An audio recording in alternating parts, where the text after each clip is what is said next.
আসসালামু আলাইকুম, স্বাগত জানাচ্ছি আরটিভির রাতের সংবাদে। আপনাদের সাথে আছি আমি পারভিন মিতু। মধ্যপ্রাচ্যে আর কোনো সংঘাত নয়, বরং আলাপ আলোচনার মাধ্যমে কূটনৈতিক সমাধানের আহ্বান জানিয়েছে ঢাকা। বিকেলে পররাষ্ট্রমন্ত্রী খলিলুর রহমান জানান, চলমান সংঘাতে যে হতাহতের ঘটনা ঘটেছে এটি আমাদের জন্য অনেক বড় শোক বার্তা। দুই বাংলাদেশি নিহতের ঘটনায় সমবেদনা জানিয়েছেন কুয়েতের পররাষ্ট্রমন্ত্রী ও বাহরাইনের পররাষ্ট্রমন্ত্রী। সেখানে অবস্থানরত বাংলাদেশিদের সুরক্ষার ব্যাপারে আশ্বাস দিয়েছেন তারা। আরও জানাচ্ছেন শাকিলা করিম। মধ্যপ্রাচ্যের বিভিন্ন স্থানে ইরানের ক্ষেপণাস্ত্র ও ড্রোন হামলায় আরব আমিরাতে সিলেট প্রবাসী সালেহ আহমেদ, বাহরাইনের সন্দ্বীপ প্রবাসী মোহাম্মদ তারেক নিহত হয়েছেন। এছাড়াও বাহরাইনে 3 জন আহত ও কুয়েতে 4 বাংলাদেশি আহত হয়েছেন বলে জানায় প্রবাসী কল্যাণ মন্ত্রণালয়। এদিকে সংযুক্ত আরব আমিরাতের জেবেল আলী বন্দরে আটকে আছে বাংলার জয়যাত্রা। মধ্যপ্রাচ্য সংকট মোকাবিলায় সোমবার দুপুরে প্রবাসী কল্যাণ মন্ত্রণালয় এবং বেসামরিক বিমান পরিবহন ও পর্যটন মন্ত্রণালয়ের সাথে জরুরি বৈঠকে বসেন পররাষ্ট্রমন্ত্রী। পরে সাংবাদিকদের প্রশ্নের জবাবে প্রবাসীদের অবস্থান করা দেশের নিয়ম মেনে চলার আহ্বান জানান প্রবাসী কল্যাণ মন্ত্রী। মাননীয় প্রধানমন্ত্রী আমাদের 3-4টা মিনিস্ট্রিকে একসঙ্গে কাজ করার জন্য আমরা যৌথভাবে কাজ করছি। আমরা আমাদের তখন সিচুয়েশনে আমরা যা করার সেটা করব। এ সময় পররাষ্ট্র প্রতিমন্ত্রী জানান, পরিস্থিতি স্বাভাবিক হলে নিহত 2 জনের মরদেহ দেশে আনা হবে। যখনই স্বাভাবিক হবে সিচুয়েশন, তারা যাতে পরিবার যেন তাদের ডেড বডি যাতে মরদেহ যাতে স্বাভাবিকভাবে আসতে পারে দেশে, সেটার সব রকম ব্যবস্থা আমরা করছি। বিদেশে অবস্থানরত প্রবাসীদের নিরাপত্তা নিশ্চিতে সরকার সর্বোচ্চ গুরুত্ব দিচ্ছে বলে জানান প্রধানমন্ত্রীর পররাষ্ট্র বিষয়ক উপদেষ্টা হুমায়ুন কবির। প্রয়োজন হইলে বাংলাদেশ সরকার যা করার করবে তার সিটিজেনদের জন্য। এই সরকার হচ্ছে জনগণের সরকার। তো এই সরকার জনগণের পাশে থাকবে, বাংলাদেশিদের পাশে থাকবে। তো ওয়েরএভার এই বাংলাদেশিদের ওয়েলফেয়ার নিশ্চিত করতে হয়, এই সরকার সব উদ্যোগ নেবে। আর কোনো সংঘাত নয়, বরং আলাপ আলোচনার মাধ্যমে কূটনৈতিক সমাধানের আহ্বান ঢাকার। কোনো ধরনের যুদ্ধ হামলা এগুলি কোনো সমাধান। দুই পক্ষের কাছে আবেদন জানাচ্ছি যে আলোচনাটা থেমে গিয়েছিল সেটা আবার নতুন করে আপনারা শুরু করেন। এর আগে সকালে যুক্তরাষ্ট্র ইসরায়েলের যৌথ হামলায় ইরানের সর্বোচ্চ নেতা আয়াতুল্লাহ আলী খামেনির মৃত্যু সংবাদে শোক প্রকাশ করে বাংলাদেশ। শাকিলা করিম, আরটিভি, ঢাকা। মধ্যপ্রাচ্যে চলমান সংঘাতে ইরানের হামলায় প্রাণ হারিয়েছেন 2 বাংলাদেশি প্রবাসী। এর মধ্যে সংযুক্ত আরব আমিরাতে মৌলভীবাজারের সালেহ আহমেদ এবং বাহরাইনে নিহত হন চট্টগ্রামের মোহাম্মদ তারেক। তাদের লাশ দ্রুত দেশে ফিরিয়ে আনার দাবি শোকাহত স্বজনদের। প্রতিনিধিদের পাঠানো তথ্যচিত্রে আরও জানাচ্ছেন লিওন আজাদ। মৌলভীবাজারের বড়লেখা পৌরসভার গাজীটেকা গ্রামের বাসিন্দা সালেহ আহমদ 27 বছর আগে পাড়ি জমান আরব আমিরাতে। রবিবার রাত 10টার দিকে আজমান আল রাহমানিয়া এলাকায় ইরানের মর্টার শেলের আঘাতে প্রাণ হারান সালেহ। তার এ নির্মম মৃত্যু কিছুতেই মানতে পারছে না স্বজনরা। দ্রুত মরদেহ দেশে ফিরিয়ে আনার আকুতি প্রিয়জন হারানো পরিবারটির।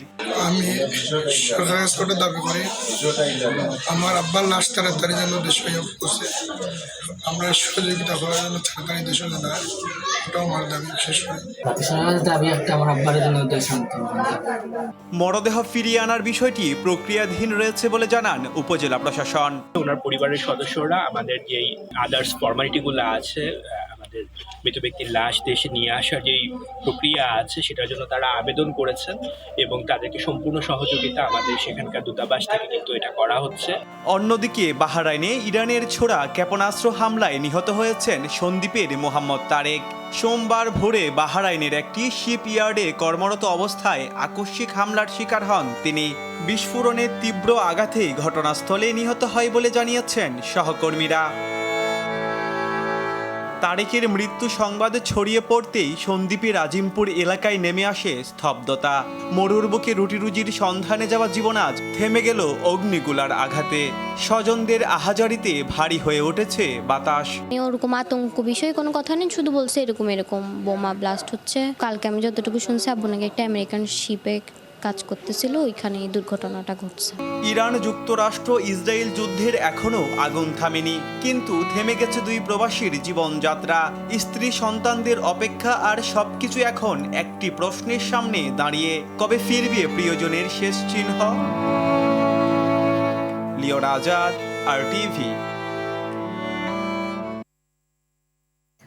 মধ্যপ্রাচ্যে সংঘাতের আগুন ছড়িয়ে পড়ছে একের পর এক ফ্রন্টে। হিজবুল্লাহর কার্যক্রম নিষিদ্ধের পরেও লেবাননের রাজধানীতে নতুন করে হামলা চালিয়েছে ইসরায়েল।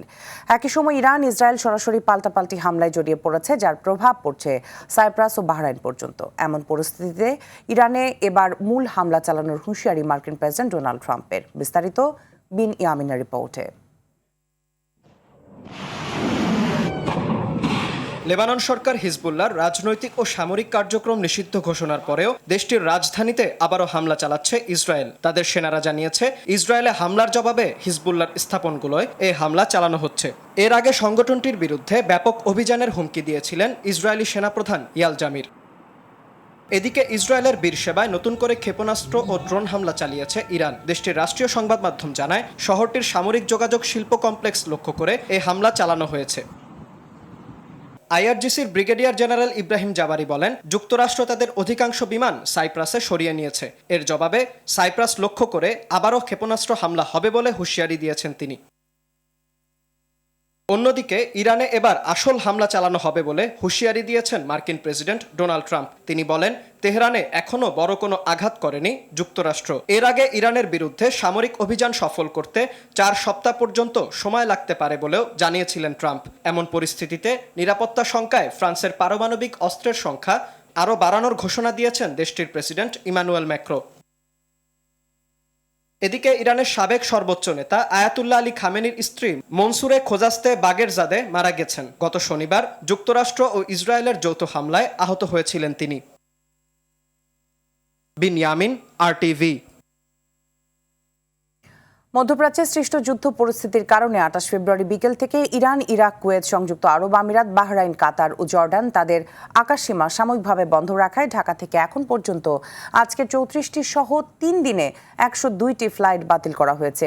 এতে বিপাকে পড়েছেন ওই পথের যাত্রীরা। সরাসরি সৌদি আরবের ফ্লাইট চালু হয়, সে পথে রিশিডিউলের মাধ্যমে সেবা চালু রেখেছে এয়ারলাইন্সগুলো। রিপোর্ট করছেন জাহিদ রহমান। একদিকে মধ্যপ্রাচ্যে যুদ্ধ পরিস্থিতি, অন্যদিকে আকাশপথের স্থবিরতায় শনিবার থেকে সোমবার পর্যন্ত বিভিন্ন এয়ারলাইন্সের মোট 102টি ফ্লাইট বাতিল ঘোষণা করা হয়। এর মধ্যে শনিবার 23টি, রবিবার 40টি এবং সোমবার 39টি ফ্লাইট বাতিল করা হয়েছে। এতে চরম ভোগান্তিতে পড়েন যাত্রীরা। সালাম সকালে 6টার দিকে, কিন্তু এখন আমার ফ্লাইট দেখছি সব ক্যান্সেল দেখাচ্ছে।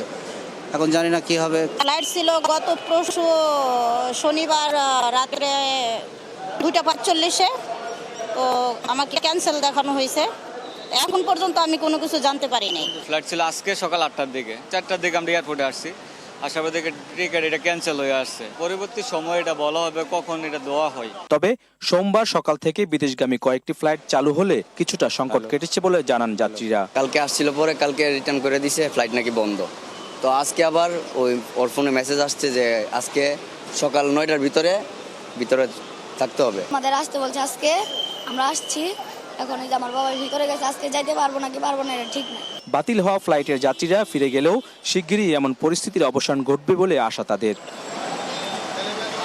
জাহিদ রহমান, RTV, ঢাকা। মধ্যপ্রাচ্যে চলমান যুদ্ধের প্রভাব পড়ার মুখে বাংলাদেশ। হরমুজ প্রণালী বন্ধ হয়ে যাওয়ায় ব্যাহত হচ্ছে তেল গ্যাসের সরবরাহ। এমন পরিস্থিতিতে সংকট বাড়তে পারে বিদ্যুৎ জ্বালানি খাতে। তবে আপাতত জ্বালানি সংকট নেই জানিয়ে সংশ্লিষ্টরা বলছেন, তেলের মজুদ রয়েছে 15 দিনের বেশি। চীন, সিঙ্গাপুরের জ্বালানিও আসবে নিয়মিত। এদিকে পরিস্থিতি মোকাবেলায় বিকল্প পথ খোঁজার পরামর্শ বিশেষজ্ঞদের। বিস্তারিত সর্দার রাজীবের রিপোর্টে। মধ্যপ্রাচ্যে চলছে রক্তক্ষয়ী যুদ্ধ। পাল্টা হামলার পাশাপাশি ইরান বন্ধ করে দিয়েছে বিশ্ব জ্বালানি পরিবহনের অন্যতম পথ হরমুজ প্রণালী। এমন পরিস্থিতিতে আবারও উত্তপ্ত হয়ে উঠছে বিশ্ব জ্বালানির বাজার। এতে বড় শঙ্কা বাড়াচ্ছে মধ্যপ্রাচ্য কেন্দ্রিক আমদানি নির্ভর বাংলাদেশের জ্বালানি খাতেও। পেট্রোবাংলা জানিয়েছে, চলতি মাসে মধ্যপ্রাচ্য থেকে আসার কথা রয়েছে 9টি LNGর কার্গো। এর মধ্যে 3টি জাহাজ হরমুজ প্রণালী পার হলেও বাকি 6টি নিয়ে তৈরি হয়েছে অনিশ্চয়তা। চলতি মার্চে হরমুজ প্রণালী দিয়ে দেশে আসার কথা 2 লাখ মেট্রিক টন অপরিশোধিত তেল। এর মধ্যে 1 লাখ মেট্রিক টন তেল পাওয়ার সম্ভাবনা থাকলেও বাকি 1 লাখ মেট্রিক টন আটকে যাওয়ার শঙ্কাই রয়েছে। সব ধরনের ফুয়েল 15 দিন প্লাস সময়ের জন্য আমাদের রিজার্ভ আছে। জানুয়ারিতে 1 লাখ মেট্রিক টন, ফেব্রুয়ারিতে 1 লাখ মেট্রিক টন এবং মার্চে 2 লাখ মেট্রিক টনের মধ্যে already 1 lakh metric ton Hormuz প্রণালী ক্রস করে চলে আসছে। আর এর পরেরটা হলো 22 তারিখের পরে। আপাতত কোনো চ্যালেঞ্জ দেখা যাচ্ছে না। আন্তর্জাতিক বাজারে তেলের দাম বাড়লেও দেশে এখনই না বাড়ানোর পরামর্শ সিপিডির। ভোক্তা পর্যায়ে জ্বালানির মূল্য বৃদ্ধির কোনো সুযোগ নেই। তার একটা বড় কারণ হলো দীর্ঘদিন থেকেই ভোক্তারা উচ্চ মূল্যে জ্বালানি কিনছেন, বিপিসি সেখানে মুনাফা করছে। বিপিসি 2025 সালে প্রায় 4700 কোটি টাকা মুনাফা করেছে। সুতরাং এরকম একটি বাড়তি মুনাফার জায়গায় তাকে নতুন করে এই যুদ্ধের অজুহাত দেখিয়ে যাতে ভোক্তার উপরে বাড়তি মূল্য না বাড়ানো হয়, সেটি আমরা সরকারের কাছ থেকে প্রত্যাশা করব। আন্তর্জাতিক সম্পর্ক বিশ্লেষকদের মতে দ্বিতীয় বিশ্বযুদ্ধ পরবর্তী সময়ে এটিই হবে বৃহৎ সংঘাত। জ্বালানি সহ মধ্যপ্রাচ্য কেন্দ্রিক অন্যান্য আমদানি রপ্তানি ভেঙে পড়ার আশঙ্কায়ও তারা।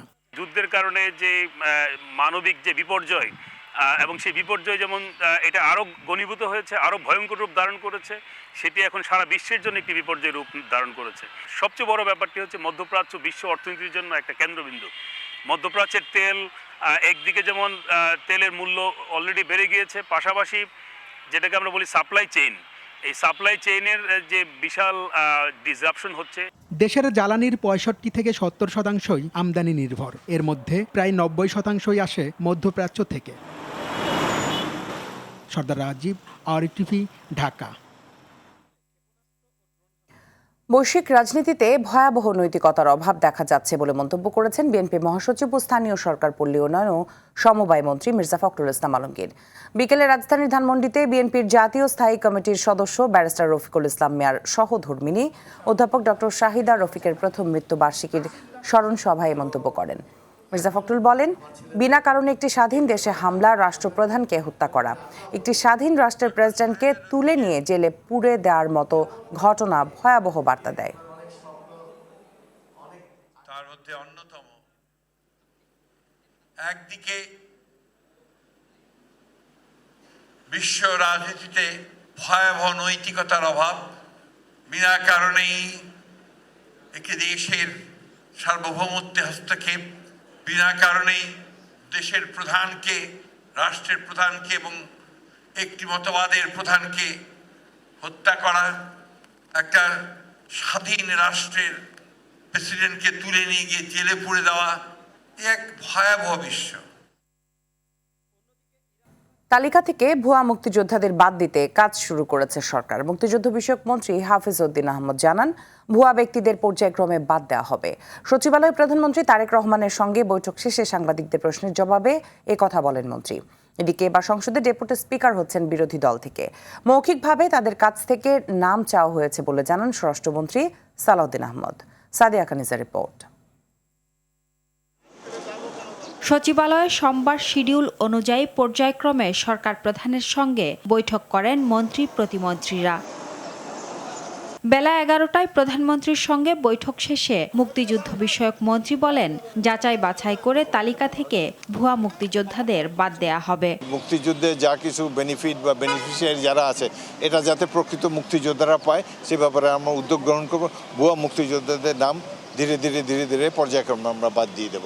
জুলাই সনদের প্রতি সম্মান এবং রাজনৈতিক সমঝোতার অংশ হিসেবে এবার সংসদে ডেপুটি স্পিকার হচ্ছেন বিরোধী দল থেকে। প্রার্থী ঠিক করার জন্য জামায়াতকে মৌখিকভাবে প্রস্তাব দিয়েছে সরকার। জুলাই জাতীয় সনদের যে সমঝোতা বলা আছে যে ডেপুটি স্পিকার একজন বিরোধী দল থেকে মনোনীত হবেন বা নির্বাচিত হবেন, সেটা আমরা এখনই অফার করেছি। এদিকে বিরোধীদের আপত্তি থাকা সত্ত্বেও ত্রয়োদশ জাতীয় সংসদের প্রথম অধিবেশনে রাষ্ট্রপতি ভাষণ দেবেন বলে জানান স্বরাষ্ট্রমন্ত্রী। সুতরাং এগুলো একটা দীর্ঘ প্রক্রিয়া। প্রধানমন্ত্রীর সঙ্গে বৈঠক শেষে শিক্ষামন্ত্রী ববি হাজ্জাজ বলেন, শিক্ষা খাতে 180 দিনের সুনির্দিষ্ট পরিকল্পনা চেয়েছেন প্রধানমন্ত্রী।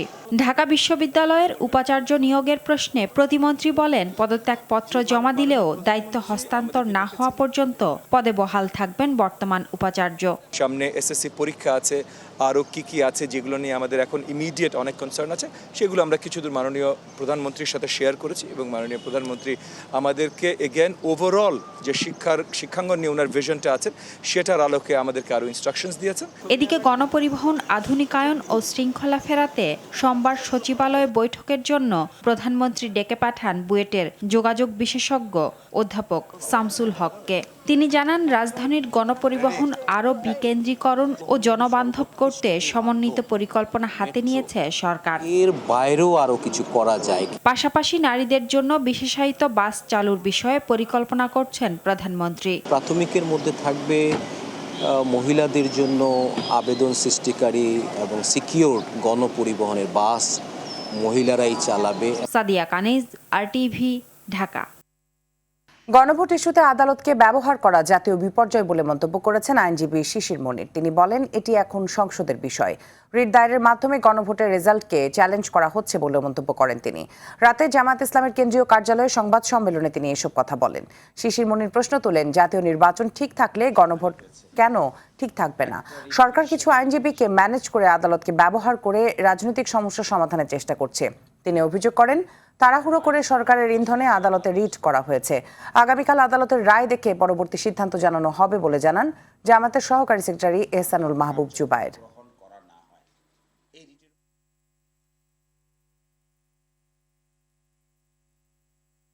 আর মাত্র 10 দিন বাকি আছে সংসদ বসার।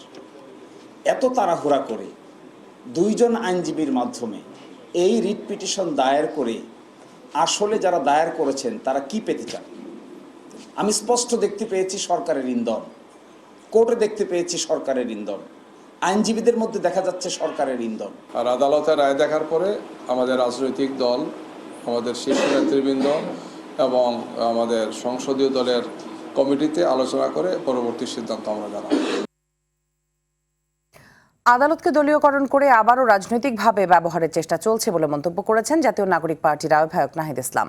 চট্টগ্রামে এনসিপির উদ্যোগে আয়োজিত বিভাগীয় সাংগঠনিক ইফতার মাহফিলে তিনি কথা বলেন। এ সময় বর্তমান সরকারের কাছে গণভোটের গণরায় বাস্তবায়নের দাবি জানান নাহিদ ইসলাম। তিনি আরও বলেন, বিচার সংস্কার, দুর্নীতি ও আধিপত্যবাদের বিরুদ্ধে সংগ্রাম নতুন করে শুরু করতে হবে। ইফতার অনুষ্ঠানে এনসিপির সদস্য সচিব আক্তার হোসেন, দক্ষিণাঞ্চলের মুখ্য সংগঠক হাসনাত আবদুল্লাহ এবং দলের মুখ্য সমন্বয়ক নাসিরউদ্দিন পাটোয়ারিও উপস্থিত ছিলেন।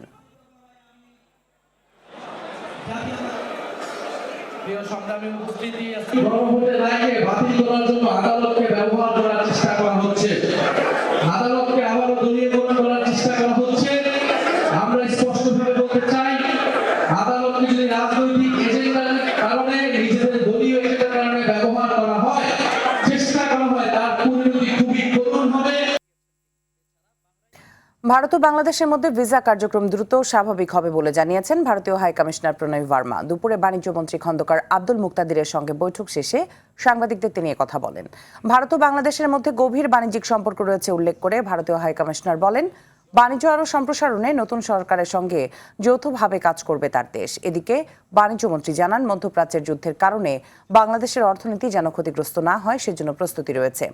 দুদেশের বাণিজ্যিক সম্পর্ক বাড়াতে সীমান্ত হাট এবং বন্ধ থাকা স্থলবন্দর চালু হবে বলেও জানান তিনি।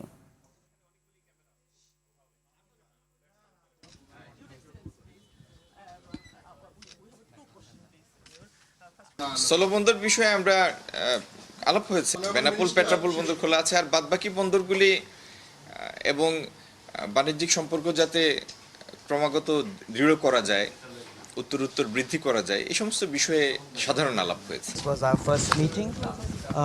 We had a very good discussion. I conveyed our willingness to closely engage with the new government and to strengthen our trade and economic relations. বৈশ্বিক পরিস্থিতিতে মার্কিন দূতাবাস সহ কূটনৈতিক এলাকায় নিরাপত্তা ব্যবস্থা জোরদার করা হয়েছে বলে জানিয়েছেন স্বরাষ্ট্রমন্ত্রী সালাউদ্দিন আহমদ। সকালে সচিবালয় অফিস কক্ষে বাংলাদেশে নিযুক্ত মার্কিন রাষ্ট্রদূত ব্রেন্ট টি ক্রিস্টেনসেন সৌজন্য সাক্ষাৎ করতে এলে মন্ত্রী এই কথা জানান। তিনি বলেন, সেসব এলাকায় নিয়মিত ফোর্সের পাশাপাশি বিজেপি সদস্য মোতায়েন করা হয়েছে। তাছাড়া আইনশৃঙ্খলা বাহিনীকে সতর্কতামূলক ব্যবস্থা গ্রহণেরও নির্দেশ দেওয়া হয়েছে। বৈঠকে দুদেশের মধ্যে আইনশৃঙ্খলা ও নিরাপত্তা ইস্যু, অবৈধ অভিবাসন, সন্ত্রাসবাদ দমন, ডিপ্লোম্যাটিক এরিয়ার নিরাপত্তা বৃদ্ধি, ইলেকট্রনিক ন্যাশনালিটি ভেরিফিকেশন সিস্টেম বাস্তবায়ন সহ পারস্পরিক স্বার্থ সংশ্লিষ্ট বিভিন্ন বিষয়ে আলোচনা হয়।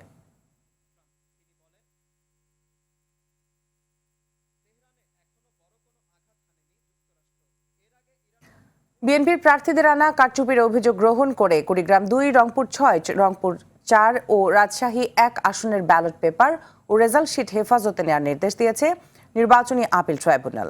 দুপুরে বিচারপতি জাকির হোসেনের একক বেঞ্চ শুনানিতে এর নির্দেশ দেয়। এর আগে এসব অভিযোগ এনে হাইকোর্টে মামলা করেন অবসরপ্রাপ্ত মেজর জেনারেল মোহাম্মদ শরীফ উদ্দিন। এদিকে গতকাল বিএনপির পক্ষ থেকে করা একই অভিযোগ আমলে নিয়ে রাজশাহী 4 ও পাবনা 4 আসনের ব্যালট পেপার ও ফলাফল রেজাল্ট শিট হেফাজতে নেওয়ার নির্দেশ দেয় নির্বাচনী ট্রাইব্যুনাল। সেই সঙ্গে পরবর্তী শুনানির জন্য আগামী 11 মে দিন ধার্য করা হয়। অন্যদিকে ঢাকা 6, 7 ও গাইবান্ধা 4 আসনে কারচুপির অভিযোগ এনে হাইকোর্টে আবেদন করেছে বাংলাদেশ জামায়াত ইসলামী।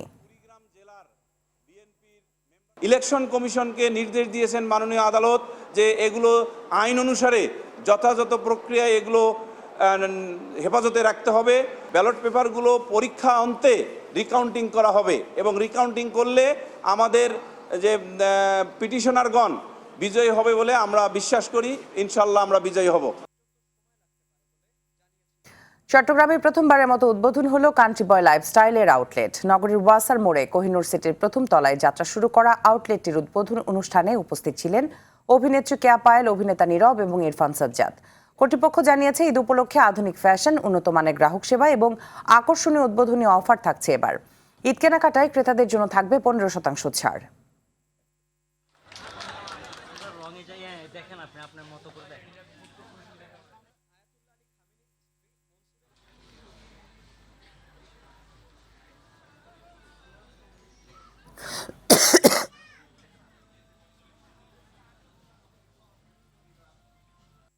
ইতিহাস সৃষ্টি করে প্রথমবারের মতো এশিয়া কাপে কাল মাঠে নামছে বাংলাদেশ নারী ফুটবল দল। অস্ট্রেলিয়ার সিডনিতে বাংলাদেশের প্রতিপক্ষ শক্তিশালী চীন।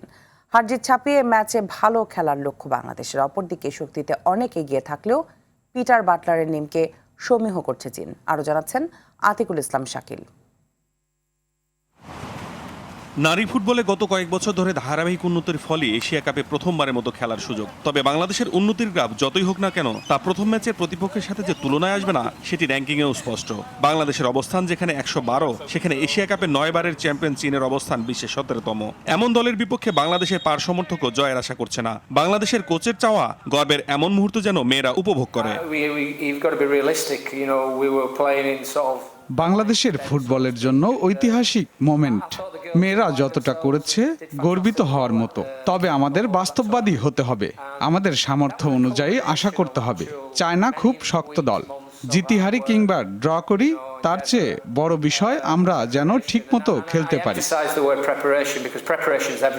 বাংলাদেশের জন্য আরেকটি চ্যালেঞ্জ সিডনির আবহাওয়া। স্থানীয় সময় সন্ধ্যায় খেলা হওয়ায় বেশ ঠান্ডার মধ্যে লড়তে হবে বাংলাদেশকে। অধিনায়ক আফিদা খন্দকার অবশ্য ভালো খেলার বিষয়ে আশাবাদী। আমাদের চেষ্টা থাকবে, অবশ্যই আমরা ভালো কিছু করব। আর আমাদের প্রতিপক্ষ হচ্ছে চায়না, নর্থ কোরিয়া, উজবেকিস্তান, তারা অনেক শক্তিশালী টিম। আমরা ওদের সাথে যেভাবে খেলবো, কোচ আমাদেরকে ওভাবেই খেলতে বলবে। তা আমরা চেষ্টা করব যেন ভালো কিছু করতে পারি। অপরদিকে প্রতিপক্ষ চীন খেলবে জয়ের জন্যই, যদিও তাদের কণ্ঠেও বাংলাদেশের প্রতি যথেষ্ট সমীহ। আমরা তাদের খেলা আগের ম্যাচগুলো অ্যানালাইসিস করে দেখেছি। তাদের মানসম্মত খেলোয়াড় রয়েছে, হাই প্রেসিংয়ে খেলে তারা। এশিয়া কাপে প্রথমবার খেলছে, ইয়াং একটা দল, তাদের উপর কোনো চাপ নেই, তাদের সমীহ করতেই হবে।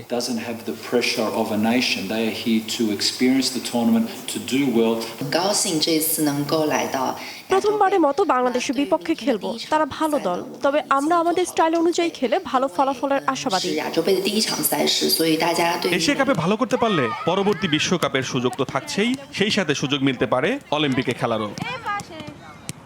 আতিকুল ইসলাম শাকিল, RTV। বিশেষ চাহিদা সম্পন্ন খেলোয়াড়দের বেতন কাঠামোর আওতায় আনার ঘোষণা দিলেন যুব ক্রীড়া প্রতিমন্ত্রী আমিনুল হক। এছাড়া প্রতি বছর এসব খেলোয়াড়দের নিয়ে লীগ আয়োজন করা হবে। দুপুরের জাতীয় ক্রীড়া পরিষদের সম্মেলন কক্ষে বিশেষ চাহিদা সম্পন্নদের ক্রীড়া সংগঠনগুলোর সাথে মতবিনিময় সভা শেষে এমন ঘোষণা দেন তিনি।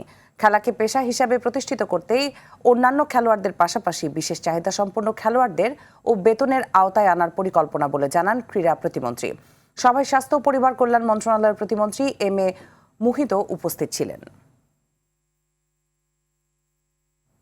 রাতের সংবাদ এ পর্যন্তই। মধ্যরাতের সংবাদ একটাই দেখার আমন্ত্রণ রইল। ধন্যবাদ সবাইকে।